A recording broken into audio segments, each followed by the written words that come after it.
El misterio de Belicena Vilca. Libro segundo, la carta de Belicena Vilca. 46º día. Síntesis general de la sabiduría hiperbórea. En el día anterior mencioné una estrategia que los dioses leales emplean para contrarrestar a la cultura, arma estratégica enemiga, y expliqué la misma, por medio de una alegoría, como consistente en un mensaje carismático. Dicho mensaje perseguía dos objetivos. Primero, despertar. Segundo, orientar hacia la salida secreta, centro, u origen. Y, en aquel ejemplo particular, la salida se hallaba luego de descubrir la anilla, o sea luego de haber hecho consciente el principio del cerco. Sin embargo, la segunda parte del mensaje, la canción de Amort, brindaba, a quien la escuchara, la posibilidad de hallar la salida, por otras 6 vías diferentes a la oposición estratégica, que se basa en el principio del cerco. De cualquier manera, esta estrategia, tal como la he descrito, con sus 7 posibles vías de liberación, responde a objetivos puramente individuales, es decir, es dirigida exclusivamente hacia el hombre dormido. Por eso ahora me toca declarar que la misma forma parte, la parte individual, de una concepción mayor, a la que se denomina estrategia odal. La estrategia odal está dirigida fundamentalmente a obtener la liberación individual del hombre, pero, en ciertas ocasiones históricas favorables, los dioses procuran orientar a la raza en su conjunto para forzar la mutación colectiva. En ese caso los líderes, muchas veces enviados por los dioses leales y otras veces inspirados por ellos, se encargan de proyectar carismáticamente en el pueblo las pautas estratégicas, buscando reintegrarlo a la guerra esencial. Para que tal tarea pueda realizarse con probabilidades de éxito, es necesario que los líderes dispongan de un elemento externo, situado en el mundo, que represente de manera irrefutable el origen divino de la raza. Este elemento externo debe dar prueba también del compromiso asumido por los dioses al inducir a los hombres a reemprender la guerra contra el Creador, y de su resolución de esperar los kalpas que sean necesarios mientras ellos ganan la libertad. Por estas condiciones puede comprenderse que dicho elemento externo sea una verdadera piedra de escándalo para el Creador y sus huestes demoníacas, y que todo su poder, o sea el gran engaño, esté puesto en lograr su destrucción, o en su defecto evitar que permanezca al alcance del hombre. Pero, a pesar de la contrariedad que tal acción causaría en el enemigo, los dioses han cumplido su parte del pacto primordial y, con un desprecio admirable hacia el poder de las potencias de la materia, lo depositaron en el mundo y lo resguardaron de cualquier ataque para que los hombres o sus líderes carismáticos lo descubran y se valgan de su significado. La estrategia odal de los dioses se halla, entonces, dirigida a lo interno de cada hombre por los cantos carismáticos, tratando de despertar en ellos el recuerdo de sangre y de inducirles a seguir algunas de las 7 vías de liberación. Pero también procura impulsar a la raza en su conjunto para que cese de marchar en el sentido evolutivo o progresivo de la historia y, revelándose al plan del uno, en un salto inverso, transmute las tendencias animales del hombre y recupere su naturaleza divina hiperbórea. Para conseguir este segundo propósito, ya no individual sino racial, he dicho que se dispone de un elemento externo. ¿Qué será, concretamente, este elemento externo, esta cosa, a la que he atribuido propiedades tan maravillosas? Se trata de algo cuya sola descripción llevaría varios volúmenes y que, en días anteriores, he llamado Graal. Siendo imposible revelar aquí un misterio que ha sido impenetrable para millones de personas, trataré, como de costumbre, de aproximar al mismo por medio de algunos comentarios. Preguntaba qué será concretamente esa cosa maravillosa llamada Graal. Empezaré por allí. Concretamente el Graal es una piedra, un cristal, una gema. De esto no caben dudas. Pero no es una piedra terrestre. De esto tampoco caben dudas. Si no es una piedra terrestre, cabe preguntarse cuál es su origen. La sabiduría hiperbórea afirma que proviene de Venus, pero no asegura que ese sea su origen. Se puede suponer, pues, a falta de otra precisión, que los señores de Venus la trajeron a la Tierra, desde ese planeta verde. Pero los señores de Venus no son originarios de Venus sino de Hiperbórea, un centro original que no pertenece al universo material y cuyo recuerdo de sangre ha llevado a muchos hombres dormidos a identificarlo erróneamente con un continente nórdico o polar desaparecido. Según la sabiduría hiperbórea, el Graal fue traído al sistema solar por los dioses inmediatamente después de que irrumpieron por la puerta de Venus para instalarse en Ktagar, o sea en el Valhalla. Sea como fuere, hay otro aspecto concreto que conviene tener en cuenta. El Graal es una gema que reviste la mayor importancia para los dioses, a tal punto que ellos no están dispuestos a abandonarlo o perderlo. Por camaradería y solidaridad hacia los hombres dormidos lo han situado en el mundo. Pero al final del tiempo, el Graal será recuperado y devuelto a su lugar de origen. ¿A qué se debe este interés sin medida por conservar la misteriosa gema? A que la misma ha sido quitada momentáneamente de la más bella joya que se haya visto nunca en el universo de El Uno, de aquella alhaja que nadie sería capaz de imitar en este ni en otros mundos. Ni los maestros orfebres, ni los devas constructores, ni los ángeles planetarios, solares o galácticos, etc. Porque el Graal es una gema de la corona de Cristos Lucifer, aquel que es más puro que el más puro de los dioses leales, el único que puede hablar cara a cara con el incognoscible. Cristos Lucifer es quien estando en el infierno está más allá del infierno. Pudiendo quedarse en Hiperbórea, a la luz del incognoscible, Cristos Lucifer ha querido acudir en rescate de los espíritus cautivos, protagonizando el incomprensible sacrificio de su propia autocautividad. Él se ha instalado como sol negro del espíritu, iluminando carismáticamente, desde atrás de Venus, por intermedio del Paráclito, directamente en la sangre de los hombres dormidos. Como una gema del gallardo señor se ha mancillado cayendo aquí, a la tierra, una de las cloacas más repugnantes de los 7 infiernos. Porque él así lo ha dispuesto. Cristos Lucifer ha entregado el Graal a los hombres como garantía de su compromiso, de su sacrificio, y como prueba material irrefutable del origen divino del espíritu. El Graal es, en este sentido, un reflejo del origen divino, el cual habrá de guiar como un faro el rumbo vacilante de los espíritus rebeldes que decidan abandonar la esclavitud de Jehová Satanás. Ya ha visto lo que el Graal es, una gema de la corona de Cristos Lucifer. Verá ahora lo que el Graal representa para los espíritus cautivos. Ante todo, el Graal se halla ligado a la encarnación de los espíritus y su significado primero debe buscarse en relación con tal misterio. Ello se explica si tenemos en cuenta que hace millones de años, cuando los sidas traidores se aliaron al demiurgo Jehová Satanás para carnalizar a los espíritus hiperbóreos, Cristos Lucifer entregó su gema para que la verdad del origen divino pudiera ser vista con ojos mortales. Por eso el Graal, puesto en el mundo como prueba del origen divino del espíritu, da sentido a todos los linajes hiperbóreos de la tierra. Por él la sangre de los hombres, aún sumidos en la más tremenda confusión, reclamará siempre su herencia extraterrestre. La presencia del Graal, en principio, impide al enemigo negar los ancestros hiperbóreos. Pero así como el Graal da un sentido cósmico a la historia del hombre, conectándolo con la raza eterna de los orígenes, y diviniza los linajes hiperbóreos de la tierra, así también para el demiurgo, por la presencia del Graal, dichos linajes pasan a ser motivo de escándalo y objeto de la persecución y el escarnio, del castigo y del dolor. Los divinos linajes hiperbóreos serán, a partir del Graal, linajes heréticos condenados para siempre un manvantara, por Jehová Satanás.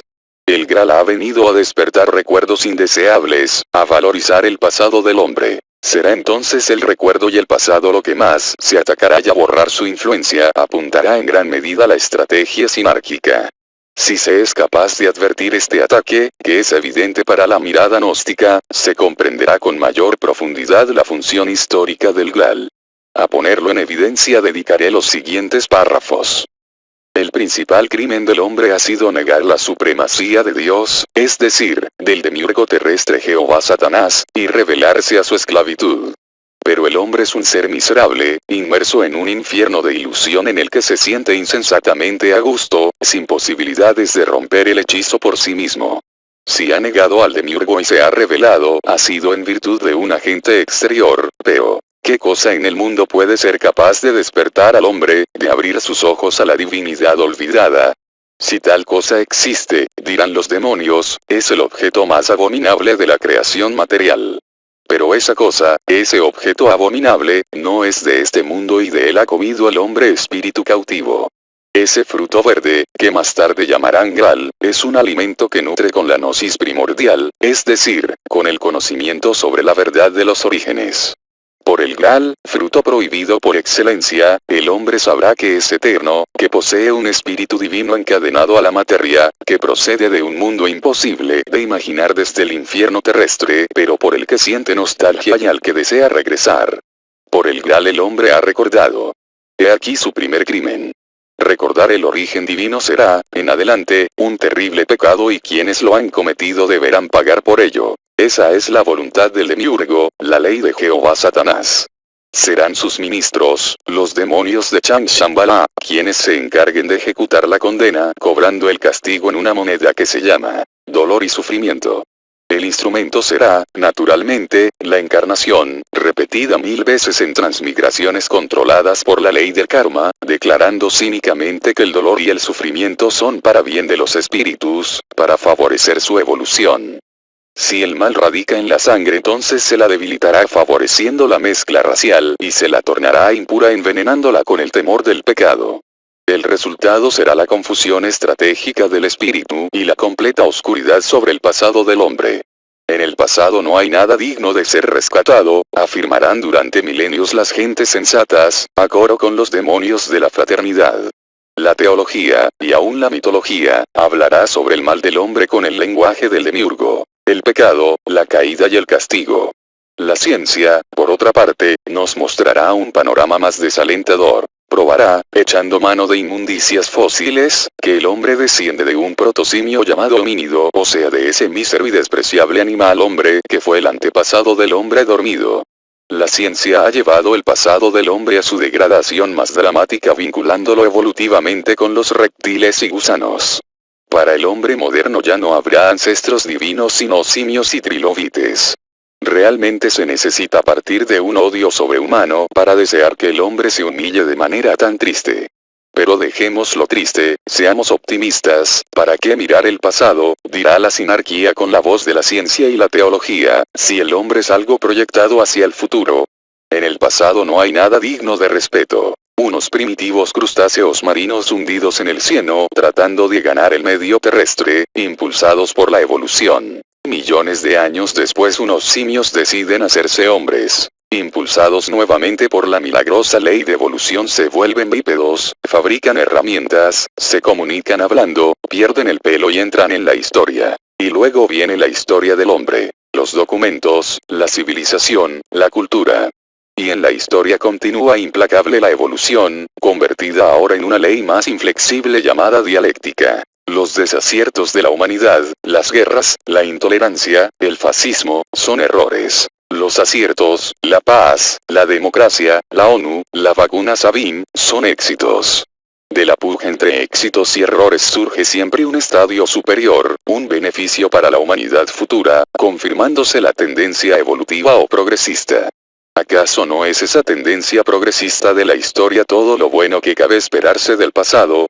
Por eso seamos optimistas. Miremos al futuro. Allí están todos los bienes, todas las realizaciones. El teólogo asegura que tras un juicio futuro a los buenos, se les abrirán las puertas del paraíso. Los rosacruces, masones y otros teosofistas, sitúan en el futuro el momento en que, concluida parcialmente la evolución espiritual, el hombre se identifica con su monada, o sea con su arquetipo divino y se incorpora a las jerarquías cósmicas dependientes del demiurgo. Y hasta los materialistas, ateos o cientificistas, presentan una imagen venturosa del futuro. Nos muestran una sociedad perfecta, sin hambre ni enfermedades, en donde un hombre, tecnócrata y deshumanizado, reina feliz sobre legiones de androides y robots.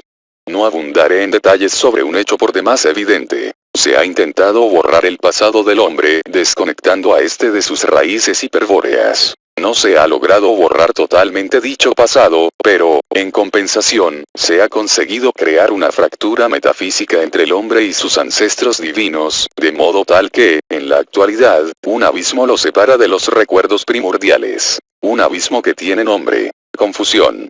Paralelamente con tan siniestro propósito se ha proyectado al hombre hacia el futuro, eufemismo utilizado para calificar a la ilusión del progreso que padecen los miembros de las civilizaciones modernas.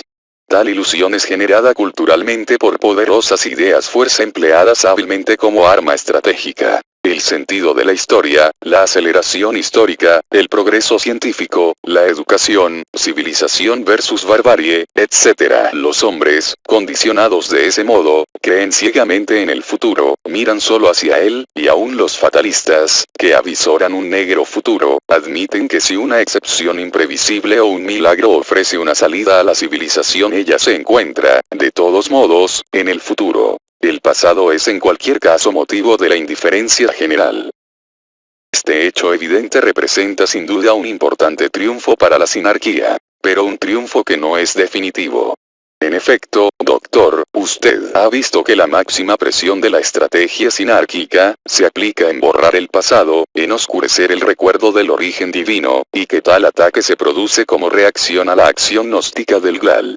Pero el Graal no es solo un fruto prohibido, consumido por el hombre en los tiempos remotos, inmediatos a su esclavización. El Graal es una realidad que permanecerá en el mundo mientras el último espíritu hiperbóreo continúe cautivo. Por el Graal siempre es posible que el hombre despierte y recuerde. Mas, para gozar de su gnosis, es imprescindible comprender que el Graal, como reflejo del origen, alumbra en la sangre desde el pasado. Su luz viene al revés del sentido del tiempo y por eso nadie que haya sucumbido a la estrategia sinárquica podrá recibir su influencia. Ya vio que una poderosa estrategia cultural proyecta al hombre hacia el futuro e intenta borrar su pasado y confundir sus recuerdos. Pero el Graal no debe buscarse mirando al futuro, pues así jamás será hallado. En rigor de la verdad, el Graal no debe buscarse en absoluto, si con tal verbo, buscar, entendemos una acción que implique movimiento. Solo buscan el Graal quienes no han comprendido su significado metafísico y creen, en su ignorancia, que se trata de un objeto que puede ser encontrado. Recordaré una de las historias medievales sobre el Graal que, aunque deformada por su adaptación judeocristiana, conserva bastantes elementos de la tradición hiperbórea. En ella Parsifal, el loco puro, sale a buscar el Graal. Por desconocimiento comete el desatino de emprender la búsqueda viajando caballerescamente por distintos países. Este desplazamiento apunta esencialmente hacia el futuro, porque en todo movimiento hay una temporalidad inmanente e inevitable, y, naturalmente, Parsifal jamás encuentra el Graal buscándolo en el mundo. Pasan así años de búsqueda inútil hasta que comprende esta simple verdad. Entonces un día, completamente desnudo, se presenta ante un castillo encantado y, una vez adentro, se le aparece el Graal, no lo encuentra, y sus ojos son abiertos. Advierte entonces que el trono está vacante y decide reclamarlo, transformándose finalmente en rey. Se debe ver en esa alegoría lo siguiente. Parsifal comprende que el Graal no debe ser buscado en el mundo, Valplatz, a través del tiempo, conciencia fluyente del demiurgo, y decide valerse de una vía estratégica hiperbórea. Para ello se sitúa desnudo sin las premisas culturales preeminentes, en un castillo, plaza fortificada por la ley del cerco, desincronizándose del tiempo del mundo y creando un tiempo propio, inverso, que apunta hacia el pasado. Entonces aparece el Graal y abre sus ojos recuerdo de sangre. Parsifal advierte que el trono está vacante, que el espíritu puede ser recuperado, y decide reclamarlo, se somete a las pruebas de pureza de las vías secretas de liberación, y se transforma en rey, se transmuta en hombre de piedra. Espero haber dejado en claro que el Graal no debe buscarse, pues él aparece cuando la conciencia del hombre se ha desincronizado del tiempo del mundo y se ha despojado de la máscara cultural. Deseo mostrar ahora otro aspecto de la reacción enemiga que ha motivado la presencia del Graal. Por el Graal el hombre comete el crimen de despertar. Ha pecado, y el castigo se cobra con la moneda del dolor y el sufrimiento, por la encarnación y la ley del karma. Los encargados de velar por la ley, y a quienes más ofende el recuerdo hiperbóreo de los hombres despiertos son los ángeles guardianes, es decir, los demonios de Chang Shambhala y su fraternidad blanca. Hay, aparte de esta, una reacción directa del demiurgo que conviene conocer. Pero, como tal reacción se ha repetido muchas veces desde que los espíritus hiperbóreos han sido encadenados al yugo de la carne, una exposición completa debería abarcar un lapso de tiempo enorme, que va más allá de la historia oficial y se pierde en la noche de Atlántida y Lemuria. Desde luego, no podré embarcarme en un relato semejante, y por eso solo me referiré a la reacción del demiurgo en tiempos históricos, pero no debe olvidarse que todo cuanto se diga sobre este hecho no es exclusivo de una época, sino que ya ha sido y seguramente volverá a ser. Una breve introducción le permitirá comprender tal reacción directa. Cuando se plantea la pregunta, ingenua, sobre cómo son los mundos de donde procede el espíritu cautivo, creyendo que puede haber alguna imagen que represente a la inimaginable hiperbórea, la sabiduría hiperbórea suele responder con una figura metafórica. Dice así al ignorante aprendiz: imagina que una mota de polvo recibe un débil reflejo de los mundos verdaderos, y supón que, luego, dicha mota es dividida y reorganizada en infinitas partículas. Haz otro esfuerzo de imaginación y supone ahora que el universo material que conoces y habitas ha sido construido con los pedazos de aquella mota de polvo. La sabiduría hiperbórea te dice: si eres capaz de reintegrar en un acto de imaginación la inmensa multiplicidad del cosmos en la mota original, entonces, viéndola en su totalidad, percibirás solo un débil reflejo de los mundos verdaderos. Si eres capaz de reintegrar el cosmos en una mota de polvo, verás solo una imagen deformada de la patria del espíritu. Eso es todo cuanto puede conocerse desde aquí. La metáfora se torna transparente si se considera que el demiurgo ha construido el universo imitando una torpe y deformada imagen de los mundos verdaderos. Ha insuflado su aliento a la materia y la ha ordenado con el propósito de copiar el débil reflejo que alguna vez recibió desde las esferas increadas. Pero ni la sustancia era la adecuada ni el arquitecto estaba capacitado para ello y, sumado a esos males, debe considerarse la intención perversa de pretender reinar como Dios de la obra, a semejanza del incognoscible. El resultado está a la vista: un infierno maligno y demencial, en el cual, muchísimo tiempo después de su creación, por un misterio de amor incontables espíritus eternos fueron esclavizados, encadenados a la materia y sujetos a la evolución de la vida. La característica principal del demiurgo es evidentemente la imitación, por medio de la cual ha intentado reproducir los mundos verdaderos, y cuyo resultado ha sido este vil y mediocre universo material. Pero es en las distintas partes de su obra donde se advierte la alucinante persistencia en imitar, repetir y copiar. En el universo el todo es siempre copia de algo. Los átomos, todos semejantes. Las células, que se dividen en pares análogos. Los animales sociales, cuyo instinto gregario se basa en la imitación. La simetría, presente en infinidad de fenómenos físicos y biológicos, etc. Sin extenderse en más ejemplos, puede afirmarse que la abrumadora multiplicidad formal de lo real es solo una ilusión producto del cruzamiento, intersección, combinación, etc., de unas pocas formas iniciales. En verdad el universo ha sido hecho a partir de contados elementos diferentes, no más de 22, que soportan, por sus infinitas combinaciones, la totalidad de las formas existentes. Teniendo presente el principio imitativo que rige la obra del demiurgo, se puede considerar ahora su reacción directa ante la presencia del Graal. Dije que el Graal diviniza los linajes hiperbóreos al probar de manera irrefutable la verdad del origen y que la reacción de los demonios ha sido considerar a los mismos como linajes heréticos, merecedores del castigo más terrible. Pero mientras los demonios se ocupaban de castigar a los hombres con las pesadas cadenas del karma, muy otra sería la actitud del demiurgo. Él, según su característica, ha querido imitar, y aún superar, a los linajes hiperbóreos fundando una raza sagrada que lo represente directamente, es decir, que canalice su voluntad, y, por intermedio de la misma, reinar sobre los espíritus encarnados. Una raza sagrada que se levante en el medio mismo de los pueblos condenados al dolor y al sufrimiento de la vida y que, triunfando sobre ellos, acabe por infligirles la humillación final de someterlos a la sinarquía de los demonios. Entonces los linajes hiperbóreos, hundidos en el barro de la degradación espiritual, exhalarán sus últimos lamentos y esos gritos de dolor, esos alaridos de espanto, serán la dulce música con que la raza sagrada regalará a su dios Jehová Satanás, el demiurgo de la tierra. Como ya he dicho, el demiurgo ha intentado muchas veces esta empresa. Los gitanos, por ejemplo, son el remanente étnico de una raza sagrada que prosperó en la última Atlántida, cuando los dioses traidores sometieron a la sinarquía del horror a los linajes hiperbóreos. Los espíritus encarnados se vieron allí precipitados a las más infames prácticas. La sangre divina se degradó y confundió por medio de la mezcla indiscriminada de razas, y, lo que es peor, se lograron realizar ayuntamientos fértiles entre hombres y animales con el concurso de la magia negra. Se inmolaron miles de víctimas humanas para saciar la sed de sangre de Jehová Satanás, adorado allí en su aspecto de Dios de los ejércitos infernales.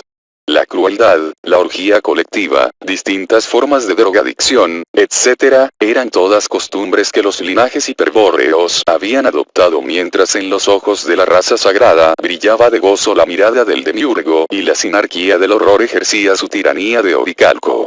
En tal estado de degradación ya nadie era capaz de recibir la luz del Graal ni de escuchar el canto de los dioses. Por eso Cristos Lucifer decidió manifestarse a la vista de los hombres. Lo hizo, acompañado por una guardia de dioses liberadores, y ello determinó el fin de la Atlántida, pero esta es una historia antigua. En tiempos recientes el demiurgo ha resuelto repetir nuevamente, a imitación de los linajes hiperbóreos, la creación de una raza sagrada que lo represente y a la cual le estará reservado el alto destino de reinar sobre todos los pueblos de la tierra. Con el pacto de sangre celebrado entre Jehová Satanás y Abraham queda fundada la raza sagrada, y sus descendientes, los hebreos, constituirán el pueblo elegido. Así como los espíritus hiperbóreos, divinizados por la presencia del Graal, representan el linaje herético por excelencia, los hebreos, frente a ellos, se presentarán como el linaje más puro de la tierra. Israel, pueblo elegido por Jehová Satanás para que sea su representante en la tierra, ¿qué títulos exhibirá como prueba irrefutable de que tal es su voluntad? El demiurgo, siguiendo su habitual sistema de imitar, razona de este modo. Si por la gema de Cristos Lucifer, el Graal, ha sido divinizado el linaje hiperbóreo, también por una piedra del cielo será consagrada la estirpe de Abraham. Pondré en el mundo una piedra en la cual estará escrita mi ley como prueba irrefutable de que Israel es el pueblo elegido, ante el cual deberán humillarse las demás naciones. Tal es la reacción directa del demiurgo. Elige de entre la de la humanidad al pueblo más miserable y luego de pactar con él le hace crecer a la sombra de reinos poderosos. Cuando decide que a la raza sagrada le ha llegado el momento de cumplir su misión histórica, renueva el pacto, entregando a Moisés la clave del poder. Entonces Israel, el linaje más puro de la tierra, atraviesa los milenios y marcha hacia su futuro de gloria, mientras los imperios y los reinos se hunden en el polvo de la historia. Sin duda ha sido efectiva la reacción del demiurgo, y poderosos han resultado los efectos de su piedra, la fuerza de su ley. Por eso cabe preguntarse qué es en realidad lo que Jehová Satanás entrega a los hebreos como instrumento de poder y de dominación universal. Lo repetiré sintéticamente. Las tablas de la ley contienen el secreto de las 22 voces que el demiurgo pronunció cuando ordenó la materia y por las cuales ha sido formado todo lo existente. El conjunto de símbolos contenidos en las tablas de la ley es lo que de antiguo se conoce como cábala acústica. En la Atlántida este conocimiento fue en principio patrimonio de otra raza sagrada, pero, más adelante, los guardianes del arte lítico, antepasados del Cromagnon y padres de la raza blanca, llegaron a dominarlo por completo. Las tablas de la ley son entonces la piedra que el demiurgo ha puesto en el mundo como soporte metafísico de la raza sagrada, imitación del conjunto linaje hiperbóreo / Graal. Sin embargo, como en todas las imitaciones del demiurgo, no debe verse aquí una equivalencia demasiado precisa. El Graal, desde el pasado, refleja para cada uno de los hombres el origen divino y constituye un intento de Cristos Lucifer por acudir en ayuda de los espíritus cautivos o, en otras palabras, la influencia del Graal apunta a lo individual y a lo espiritual. Las tablas de la ley, por el contrario, apuntan a lo colectivo, entre Jehová Satanás y el pueblo hebreo, y, además, su contenido cabalístico revela las claves que permiten dominar todas las ciencias materiales. Si la confusión estratégica, la encarnación, el encadenamiento a la ley del karma, etc., son males terribles que aquejan a los espíritus hiperbóreos, la convivencia terrestre con una raza sagrada de Jehová Satanás es sin duda la más espantosa pesadilla, peor aún que cualquiera de las desdichas mencionadas. Porque, a partir del pacto renovado con Moisés, la enemistad racial entre los linajes hiperbóreos, heréticos, y el linaje hebreo, sagrado, será permanente y eterna, con la desventaja irreversible para los primeros de que la voluntad infernal del demiurgo se expresará irresistiblemente a través de los segundos. Después de la aparición de Israel, solo le queda al hombre la alternativa dramática de regresar al origen o sucumbir definitivamente. Escarbando en el mito hebreo de Abel y Caín, bajo un velo de calumnias, puede apreciarse una descripción acertada de la enemistad racial y teológica entre hebreos e hiperbóreos. En dicho mito, Abel, que es pastor de rebaños, representa el tipo básico del hebreo y Caín, el labrador, a la figura del hombre del linaje hiperbóreo. Cuenta la leyenda que a Jehová Satanás le resultaron agradables las ofrendas de sangre de Abel el pastor, consistentes en el sacrificio de los corderos primogénitos con su grasa, y en cambio despreció los frutos de la tierra que exhibía Caín. Tal actitud por parte del Dios de la materia constituyó una revelación para Caín, el descubrimiento de las verdaderas intenciones del Creador y la esencia materialista y servil de los pastores. Entonces Caín decidió matar a Abel, el alma creada, lo que motivó a Jehová para denunciar que era portador de una marca que delataba su condición de asesino. Dicho signo sería reconocido en todas las épocas, por aquellos que fuesen como Abel, en quienes demostrasen ser como Caín. Aquel especial criterio afectivo de Jehová Satanás se ha perpetuado a través de los siglos en el odio que los hebreos sienten hacia los linajes hiperbóreos, odio que, no se olvide, proviene del demiurgo puesto que Israel es Jehová. A los hombres mentecatos, es decir, a quienes se les ha lavado el cerebro para posteriormente convertirlos en fanáticos creyentes de la Biblia, siempre les resulta difícil justificar la predilección de Jehová Dios por el sacrificio sangriento de Abel y el desprecio de la producción agrícola de Caín. Empero, todo se aclara si se lee bajo el lenguaje cabalístico, cifrado, del Génesis, una interpretación antiquísima del holocausto de fuego.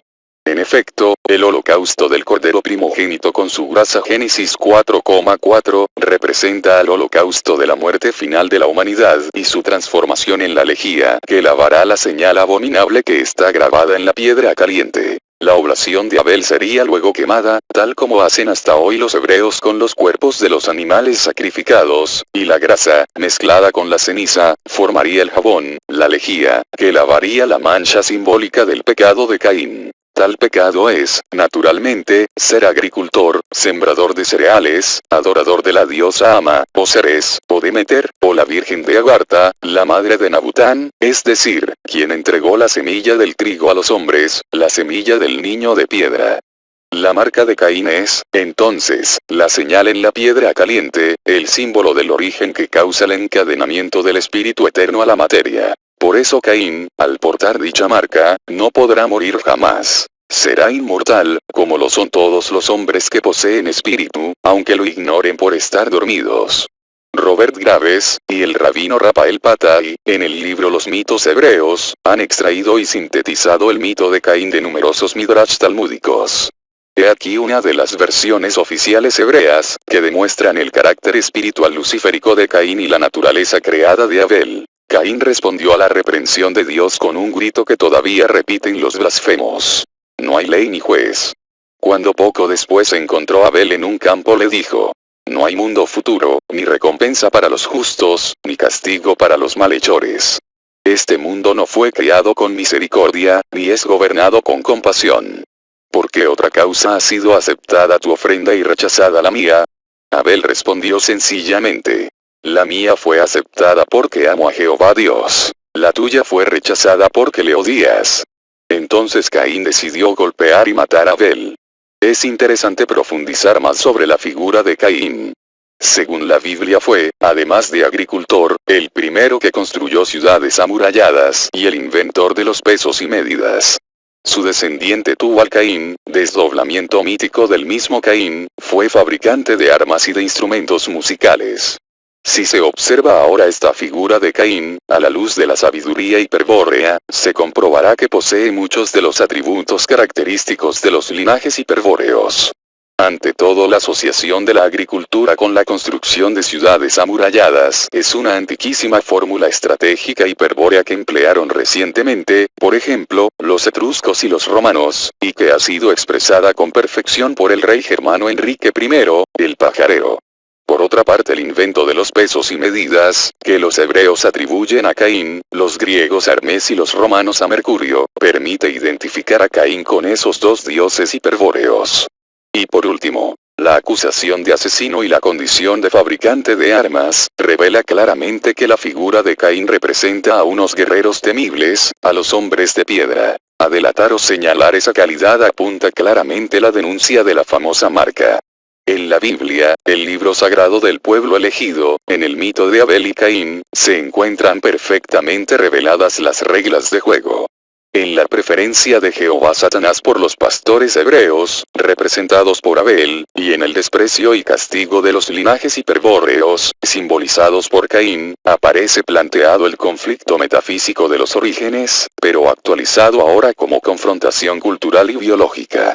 La raza sagrada hebrea ha venido a traer la presencia de Jehová Satanás. Presencia consciente, diferente del soplo panteísta con que el demiurgo anima la materia, al plano de la vida humana, de la encarnación, del dolor y del sufrimiento. Por eso la antigua enemistad trascendente entre espíritus cautivos y demonios se transforma en enemistad inmanente entre los linajes hiperbóreos y el universo material, dado que la raza sagrada es Malkuth, el 10º Sepirot, es decir, un aspecto del demiurgo. Esto último debe entenderse así: Israel es el demiurgo. Vale la pena aclararlo. Según las enseñanzas secretas de la Cábala, y tal como puede leerse en el libro del esplendor, Seper Yetzirah, o en el libro del holocausto de fuego, Seper Iche, es decir, acudiendo a las fuentes más confiables de la sabiduría hebrea, para la creación de la raza sagrada, Jehová Satanás manifiesta uno de sus 10 aspectos o Sepirot.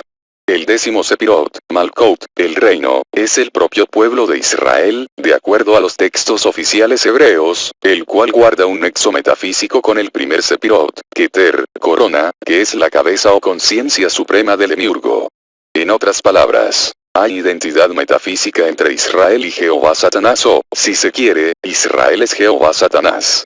Como decía antes, la enemistad entre la raza sagrada y los linajes hiperbóreos, enemistad que se ha visto declarada en el mito de Abel y Caín, significa un enfrentamiento entre estos y el universo material, dado el carácter de Malkuth, desdoblamiento del demiurgo, que ostenta Israel.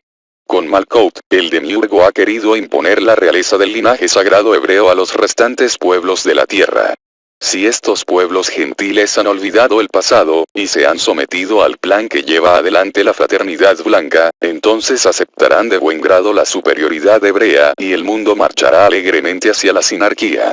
Pero, hay de aquellos goim que no renuncien a su herencia hiperbórea y persistan en recordar el conflicto de los orígenes. No habrá lugar para ellos en la tierra, porque con la presencia de Malkuth, el linaje sagrado de Israel, el demiurgo asegura su persecución e inmediato aniquilamiento. Dramático destino el del espíritu cautivo. Durante milenios recordar el origen, es decir, exhibir un linaje herético, era castigado por los demonios con un fuerte karma, y el dolor, el sufrimiento, eran tan terribles que se acababa por olvidar. Pero, mientras esta degradación ocurría, en el fondo de su corazón, bullendo en su sangre, el condenado podía participar del recuerdo de sangre y acceder a la gnosis. Era su derecho. Si lograba elevarse desde la ciénaga de la confusión espiritual, nadie podía impedirle que recibiera la luz del Graal, ni que escuchara el canto de los dioses. Con Israel ni esta miserable oportunidad de despertar sería ya posible, pues el conflicto fue planteado en términos biológicos, raciales, culturales. Quien se comprometa en la contienda debe ahora arriesgarlo todo, pues al enfrentar a Israel se está enfrentando al mismo demiurgo. Israel avanza en la historia con una fuerza irresistible. Sus grandes ideas van dominando poco a poco a la cultura de Occidente paralelamente con el crecimiento de su potencia financiera. ¿Quién será capaz de oponerse a la fuerza conjunta del judeocristianismo, de la judeomasonería, del judeomarxismo, del sionismo, del trilateralismo? ¿Quién podría hacer saltar las bancas de Rothschild, de Jacobo Schiff, de Cunan Loeb, de Rockefeller, etc.? ¿Y quién competirá con los hebreos en los campos de la ciencia o el arte? Ya describí el fantástico poder material alcanzado por la sinarquía templaria en la Edad Media. Piense, Dr. Signagel, lo que ha de representar tal poder hoy día. Contra estas fuerzas organizadas el hombre no tiene la mínima chance. Por eso, ante tan formidable poder, la única alternativa estratégica válida es la confrontación racial. A la raza sagrada de Jehová Satanás, oponer el linaje hiperbóreo de los espíritus cautivos. Y en este choque de linajes, en esta guerra llevada al terreno de la sangre, el hombre despierto, aquel que recuerde y desee regresar, deberá escuchar el canto de los dioses y, siguiendo una vía secreta de liberación, hallar la salida, regresar al origen, y transmutarse en hombre de piedra. Habrá cumplido así con la primera parte de la estrategia odal. Pero si un líder carismático, despierto y transmutado, se pone al frente de una comunidad racial y decide guiar a los hombres en conjunto de regreso al origen, podrá aplicar en su totalidad la estrategia odal, aprovechando la presencia del Graal. En este caso el líder planteará la guerra total contra las fuerzas demoníacas de la sinarquía, pero especialmente ejercerá su máxima presión sobre la raza sagrada, pues ella representa directamente al enemigo, o sea el demiurgo cautivador. Sin embargo, solo en épocas modernas, cuando la presencia universal de la sinarquía y el poder de la raza sagrada queden en evidencia, será posible que algún gran jefe identifique correctamente al enemigo y declare contra ellos la guerra total. La enemistad irreconciliable entre el linaje sagrado hebreo y el linaje herético hiperbóreo podría ser ejemplificada considerando las infinitas veces que se han producido enfrentamientos y describiendo los distintos resultados. Se puede asegurar que habría material para llenar varios tomos, razón por la cual debo ser prudente y referirme a lo estrictamente necesario para la comprensión de la estrategia odal de los dioses leales. Es con este criterio que voy a considerar tan solo un ejemplo, pero un ejemplo que será altamente clarificador. Después del hundimiento de la Atlántida, y en virtud de las pautas del pacto cultural, los linajes hiperbóreos han coincidido siempre en que la sociedad humana debía organizarse en torno de tres funciones principales: regia, sacerdotal y guerrera. La armonía y la independencia de las tres funciones garantizaría un cierto equilibrio apropiado para los tiempos de paz y de prosperidad, o sea cuando la sociedad progresa materialmente hacia el futuro. En distintas épocas de su historia muchísimos pueblos de linaje hiperbóreo experimentaron breves periodos en que el equilibrio de las tres funciones permitió disfrutar de esa tranquilidad social, mediocre y cortesana, que ocultaba en realidad una ausencia total de contacto carismático entre la masa del pueblo y sus líderes, situación típica que se caracteriza por la indiferencia general. Cuando una sociedad se estabiliza de esta manera, la fraternidad blanca de Chang Shambhala afirma que evoluciona y que progresa. Es pues del interés de los demonios llevar a la humanidad a un estado de equilibrio permanente de las tres funciones. ¿Con qué objeto? Para preparar el advenimiento de la sinarquía, es decir, la concentración del poder en manos de una sociedad secreta o cofradía oculta. ¿Qué fin tiene concentrar el poder en manos de seres que actúan en las sombras? La respuesta se halla relacionada con la manifestación por parte del demiurgo de Malkuth, la raza sagrada. El poder sobre las naciones pertenece, en esta etapa del Kali Yuga, a Israel como herencia de Jehová Satanás y prueba de su linaje teológico. Mientras llega el tiempo de Israel, la sinarquía será el regente del poder concentrado por la fraternidad blanca. Se comprende que los dioses leales, frente a semejante conspiración, procuren desestabilizar el equilibrio sinárquico de las sociedades e influyan carismáticamente en los hombres con el fin de despertar a uno de ellos y transmutarlo en líder hiperbóreo. Tal es, fundamentalmente, el objetivo de la estrategia odal. Por eso el canto de los dioses llama sin cesar en la sangre pura, y el Graal es una presencia permanente que muestra, a quien lo quiera ver, el reflejo del origen divino del espíritu. Pero no debe creerse que la estrategia odal solo tiene éxito cuando acontece una auténtica transmutación del hombre dormido en hombre de piedra. Ese es sin duda el más importante éxito, pero el mismo no es muy frecuente, especialmente en el caso de líderes o conductores de pueblos. Hay, en cambio, otros casos, no tan vistosos ni evidentes como una transmutación, pero cuya influencia benéfica en la organización de las sociedades ha motivado que se los considere también como éxitos de la estrategia odal. Me refiero específicamente a aquellos líderes que, con cierto grado de inconsciencia, escuchan el canto carismático e intuyen algunos principios de la sabiduría hiperbórea. Como no se hallan completamente despiertos e ignoran el origen del mensaje, proceden a aplicar en el gobierno de sus pueblos los principios estratégicos tomándolos por invención propia. Podría abundar en ejemplos, pero tendrá particular interés para usted, doctor, considerar el caso de quienes han descubierto, sin saberlo, el principio del cerco. Cuando en la estructura mental de un líder se ha incorporado el principio del cerco, su sangre pura, y con esta el canto de los dioses, le impulsa a aplicar la ley del cerco en todos sus actos concretos. Surgen así desde sociedades particulares hasta teorías políticas, filosóficas, morales, etc., concebidas y ejecutadas de acuerdo a la ley del cerco, en el marco de la estrategia odal. Un ejemplo típico es la idea del imperio universal. Vale la pena comentarlo. Cuando la estrategia odal consigue despertar la naturaleza divina en algún líder, es factible que su posterior actividad provoque notables cambios sociales. Si es rey, es decir, si ejerce la función regia, avanzará gibelinamente sobre la función sacerdotal y, con el apoyo de la función guerrera, tratará de expandir los límites de su estado.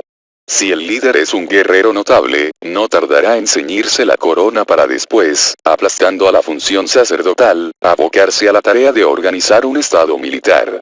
En la mayoría de los casos el desequilibrio de las tres funciones se realiza a costa de la función sacerdotal, que suele ser lunar y sinárquica. Lo importante es que el líder, rey o guerrero, al aplicar la ley del cerco en su visión de la sociedad concluye generalmente por coincidir en la idea del imperio universal como la más apropiada para demostrar la superioridad de su raza y para perpetuar el recuerdo de su estirpe. El Estado universal de Akkad, los imperios de Asiria y Babilonia, el gran imperio persa, destruido por Alejandro Magno, el imperio romano, etc., han sido concebidos del mismo modo, por la aplicación de la ley del cerco, en el marco de la estrategia odal, que han hecho los líderes hiperbóreos en el curso de los milenios. No puedo dejar de mencionar que muchas ideas modernas registran el mismo procedimiento en su concepción, tal las distintas variantes del nacionalismo, el fascismo, el falangismo, el nacionalsocialismo, las federaciones y confederaciones, etc. Estas y muchas otras teorías políticas son el producto de la aplicación de la ley del cerco por parte de algunos líderes modernos. En el caso del fascismo, nacionalsocialismo, etc., es evidente que guardan un nexo bastante estrecho con la antiquísima idea del imperio universal, lo que explica de manera elocuente el por qué tales ideologías han sido perseguidas hasta el aniquilamiento por el pueblo elegido y las fuerzas de la sinarquía. Es que, justamente, la idea del imperio universal, que es hiperbórea y surge de la aplicación de la ley del cerco, se opone irreductiblemente a la idea de la sinarquía universal propiciada por la fraternidad blanca de Chang Shambhala, y llevada adelante en favor del pueblo elegido. Me había propuesto dar un ejemplo de la enemistad irreconciliable entre el linaje herético hiperbóreo y el linaje sagrado hebreo, y ello ha quedado de manifiesto en la oposición entre imperio universal y sinarquía, es decir, entre sus respectivas concepciones ideales de la sociedad. Munido de estas claves, cualquiera puede revisar la historia y sacar sus propias conclusiones. No es pues necesario insistir más sobre ello. Dije anteriormente que la raza sagrada fue creada por el demiurgo a imitación de los linajes hiperbóreos y mostré que las tablas de la ley, y el terrible conocimiento con que estaban escritas, les fueron entregadas a los hebreos a semejanza del Graal. Puedo agregar ahora que la imitación no concluyó allí. Por el contrario, durante siglos se preparó una infernal falsificación histórica que en los hechos venía a significar un agravio infinitamente más ofensivo que la imitación de los linajes hiperbóreos o del Graal. Estoy hablando de la usurpación, vulgarización y degradación perpetrada contra la figura divina de Cristo Lucifer. Ya mencioné que, durante los días de mayor decadencia espiritual de la Atlántida, Cristo Lucifer se manifestó a la vista de los hombres dormidos. Su presencia tuvo la virtud de purificar y orientar a muchos hombres, quienes, gracias a este descenso a los infiernos realizado por el gallardo Señor, pudieron así emprender el sendero del regreso. Sin embargo, la reacción cobarde de los dioses traidores, que recurrieron al empleo de la magia negra para impedir el rescate, condujo finalmente a una guerra sin cuartel, que solo concluyó cuando hubo desaparecido la última Atlántida. Y aunque el continente Atlante desapareció devorado por las aguas y miles de años de barbarie y confusión estratégica borraron estos hechos de la historia, no es menos cierto que el drama vivido fue tan intenso que jamás se oscureció del todo en la memoria colectiva de los linajes hiperbóreos. Por eso cuando el demiurgo concibió la siniestra idea de imitar, burdamente, la imagen redentora de Cristo Lucifer descendiendo entre los hombres era inexorable que tal infamia desencadenaría cambios irreversibles y enfrentamientos definitivos. ¿Qué pretendía esta vez el demiurgo? Aunque parezca increíble, deseaba producir, a imitación de la transmutación hiperbórea, un salto en la humanidad.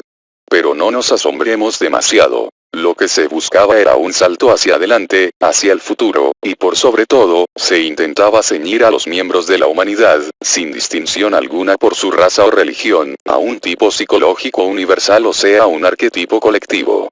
Ese arquetipo, por supuesto, era el de la raza hebrea pues lo que se quería en definitiva era judaizar a la humanidad y prepararla para el gobierno mundial de la sinarquía. Para llevar adelante un plan tan ambicioso, se pondrían en movimiento numerosas fuerzas, las que concurrirían hacia la figura del Mesías, y harían posible su ministerio terrestre. Para la misión de preparar el vehículo mediante el cual Jehová Satanás se manifestaría a los hombres, fue comisionado uno de los maestros de sabiduría de la fraternidad blanca, quien sería conocido, luego de su encarnación, como Jesús de Nazaret. Tampoco se descuidó la cuestión del linaje y por eso el Maestro Jesús encarnó en el seno de una familia hebrea cuya genealogía podía remontarse hasta Abraham. Pero el cuerpo físico del Mesías poseería una constitución diferente a la de un simple hebreo. María sería preñada con la mirada por uno de los demonios de la jerarquía, el ángel Gabriel, quien en realidad emplea el método de intersección de campos, una de las tres formas de partenogénesis que existen. De este modo se imitaba también a la Virgen de Agartha, Ama, la madre de Nabután, que fue embarazada en Venus por otro ángel, el serafín Lucifer. El Maestro Jesús animaría durante 30 años ese cuerpo superior, pero sería la secta esenia la que durante todo ese tiempo se encargaría de desarrollar sus potencialidades esotéricas, entrenándolo en los secretos de la cábala acústica. En esta tarea los esenios serían asistidos por los maestros de la jerarquía, y estos por los dioses traidores. Todo Shambhala se había concentrado en sostener al Mesías ya que del éxito de su misión dependería en gran medida la evolución futura de la humanidad. Si la obra del Mesías triunfaba la humanidad entera sería civilizada, es decir judaizada, y se acabaría la barbarie, es decir el recuerdo mitológico de los ancestros divinos. Lo más horroroso de esta conjura era que el demiurgo y sus demonios contaban esta vez con el recuerdo de la sangre que los linajes hiperbóreos aún guardaban del Cristo de la Atlántida para atraerlos hacia su imitación, el Jesús Cristo, y mediante una fantástica confusión someterlos definitivamente. Con qué colosal hipocresía se planificó y ejecutó la estafa. Luego de Jesús Cristo, ¿quién sería ya capaz de distinguir entre el Cristo de la Atlántida y su caricatura? Solo unos pocos han sospechado el engaño, gnósticos, maniqueos y cátaros, y contra ellos ha caído el anatema de las fuerzas oscuras, la persecución y el aniquilamiento. Es que este Jesús Cristo, como arquetipo judaico que es, permite muchas interpretaciones, todas legales, según la conveniencia de la sinarquía. Hay un Cristo redentor, un Cristo de piedad, un Cristo que vendrá, un Cristo Dios, un Cristo hombre. Un Cristo revolucionario social. Un Cristo cósmico. Un Cristo avatar, etc. Lo que jamás se permitirá concebir, o recordar, a nadie es un Cristo de luz increada, es decir, un Cristo Lucifer. Después de Jesús Cristo ese será el mayor pecado, la más grande herejía y el castigo merecido será castigo ejemplar. En el año 30 de la era cristiana el Verbo se hizo carne y habitó entre los hombres. Aquel por cuya palabra fue creado el mundo, se vistió con el ropaje de su arquetipo hebreo, Malkut, y se manifestó a los hombres en la persona de Jesús de Nazaret. Fenómeno de los fenómenos, maravilla de las maravillas, qué espectáculo prodigioso habrá sido ver al demiurgo hecho hombre. Hay que reconocer que esta vez hubo una innegable calidad en su infernal idea de imitar al Cristos de la Atlántida y aprovecharse del recuerdo de sangre de los hombres. El resultado está a la vista. Poco a poco los pueblos salieron de la barbarie y la civilización se extendió hasta los últimos rincones de la tierra. Y los hombres lenta pero inexorablemente se han ido adaptando al patrón psicológico judío. ¿Cómo se logró este éxito? ¿Por qué alquimia colectiva? La efímera vida de Jesús Cristo consiguió influir sobre los pueblos durante milenios hasta desembocar en su completa judaización. ¿Fue solo el recuerdo de sangre del Cristos de la Atlántida lo que determinó tal resultado o hubo otros factores ocultos que contribuyeron a la confusión de la humanidad y a su judaización actual? Sin entrar en demasiados detalles, dado que el tema da para largo, puedo decir que el arquetipo hebreo de Jesús Cristo, que se hallaba al igual que todos los arquetipos en el plano arquetípico, fue precipitado al plano físico o actualizado durante la encarnación del demiurgo en el cuerpo de Jesús de Nazaret. Tal actualización del arquetipo Malkout significa que se ha establecido una fuerza permanente en la Tierra, la cual actúa de manera equivalente a la gravitatoria empujando al hombre hacia la forma judaica.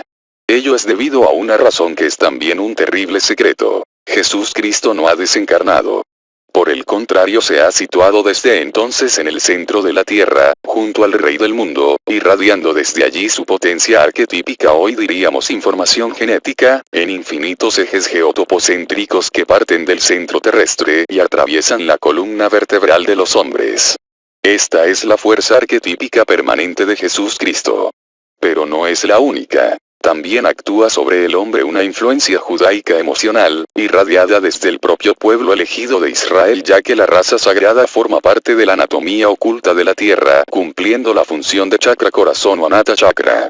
Con respecto a la última pregunta, vale la pena destacar que el animal hombre creado por el demiurgo hace millones de años para que evolucionase de acuerdo al plan que siguen los 7 reinos de la naturaleza, tendía naturalmente a conformar un tipo que respondía a algunos arquetipos básicos.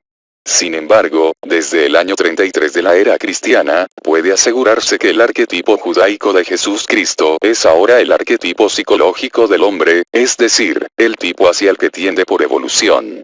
Esto significa que en los hombres, quienes poseen por el antiguo misterio de Amort una herencia animal, las tendencias animales le impulsarán inconscientemente hacia el arquetipo judaico.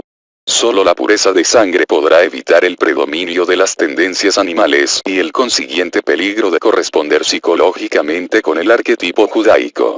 He mostrado ya de qué manera el demiurgo llevó el conflicto original al terreno del enfrentamiento racial, luego de crear la raza sagrada imitación de los linajes hiperbóreos divinizados por el Graal. Ahora se acaba de ver como una nueva imitación, esta vez de Cristos Lucifer, ha significado otro avance destructor contra los linajes hiperbóreos. La poderosa fuerza conformadora del arquetipo judaico de Jesús Cristo, actuando desde el centro de la tierra en todo tiempo y lugar, ha aumentado tremendamente el sueño en que se encontraba desde antaño la conciencia de sangre de los hombres. En el campo de batalla de la sangre luchan sin cuartel ahora 2 fuerzas esotéricas: el canto de los dioses y la tendencia arquetípica judaica de Jesús Cristo. Y el despertar se ha tornado, entonces, una lucha terrible y desesperada librada en el interior y en el exterior de cada uno, a menudo inconscientemente. Es por eso que, luego de Jesús Cristo, ya no será posible calificar ni a pueblos ni a organizaciones, sino que habrá que atender específicamente al grado de confusión de los hombres. Debe ser así porque en muchos casos organizaciones sinárquicas enteras podrán caer bajo el mando de un hombre súbitamente consciente de algún principio hiperbóreo, producto de la lucha esotérica que se libra en su interior, quien hasta podría torcer momentáneamente el rumbo de esta. Y, viceversa, en otros casos podrá ocurrir que un grupo calificado como hiperbóreo sea conducido por personajes más o menos judaizados. En el extremo tendremos hebreos, judíos de sangre, que se revelan a Jehová e intentan dramáticamente recuperar su herencia hiperbórea, caso que puede ocurrir con más frecuencia de lo que suele imaginarse, así como hallaremos muchas veces personas que por la sangre declaran ser perfectos arios, pero que psicológicamente demuestran ser más judíos que el Talmud. Un ejemplo por demás elocuente lo obtendremos observando a la Iglesia Católica, en la cual conviven los adoradores de Jesús Cristo y del demiurgo junto a curas nacionalistas y patriotas que sirven a la causa de Cristo Lucifer y de los dioses leales sin saberlo. Se debe pues ser prudente al calificar las organizaciones humanas y, aun en aquellas netamente sinárquicas, detenerse siempre a evaluar el grado de confusión de los hombres con los cuales se trata. Se considera una muestra de capacidad estratégica la habilidad para ubicar al hombre justo, aun dentro de una organización sinárquica como la masonería, a quien se hablará luego tratando de aislarlo de la organización en la cual milita, apelando a la aplicación de la ley del cerco, para poder dirigirse mediante símbolos apropiados a su parte hiperbórea. Un ejemplo de cuanto vengo diciendo lo constituye el caso de la herejía soteriológica, de Pelagio, llamada también pelagianismo. A principios del siglo V, este obispo británico comenzó a defender la teoría de que el hombre, por sí mismo, es suficiente para protagonizar su salvación. Ello es posible, según Pelagio, porque hay en el hombre un principio de perfección espiritual. Es evidente, así, que en Pelagio predominaba el linaje hiperbóreo. Su sangre pura pronto le permitió advertir que la salvación del hombre, su orientación, dependía de un principio espiritual, el cual debería ser descubierto y cultivado interiormente. Pero donde la posición herética de Pelagio resultaba más clara era en lo referente al pecado original. El hombre no ha pecado en absoluto y si Adán pecó, su pecado murió con él. No se transmitió a la descendencia humana. En definitiva, el hombre es libre y nace sin pecado. De allí a plantear la injusticia del dolor y del sufrimiento, o de cualquier otro castigo impuesto por Jehová Satanás, había solo un paso.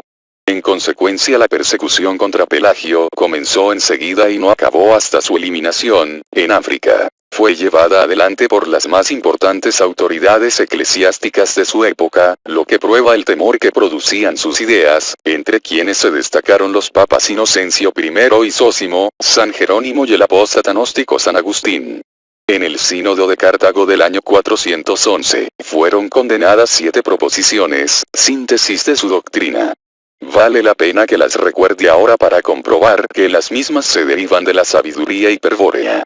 He aquí las 7 proposiciones condenadas. 1. Adán, mortal por su creación, hubiera muerto con pecado o sin él. 2. El pecado de Adán le dañó a él solo, no al linaje humano. 3. Los niños recién nacidos se hallan en aquel estado en que se hallaba Adán antes de su prevaricación, es decir, antes de probar el fruto prohibido del glal. 4. Es falso, que ni por la muerte ni por la prevaricación de Adán, tenga que morir todo el género humano y que haya de resucitar por la resurrección de Jesús Cristo. 5. El hombre puede fácilmente vivir sin pecado. 6. La vida correcta, de cualquier hombre libre, conduce al cielo del mismo modo que el Evangelio. 7. Antes de la venida de Jesús Cristo hubo hombres impecables, es decir, que de hecho no pecaron.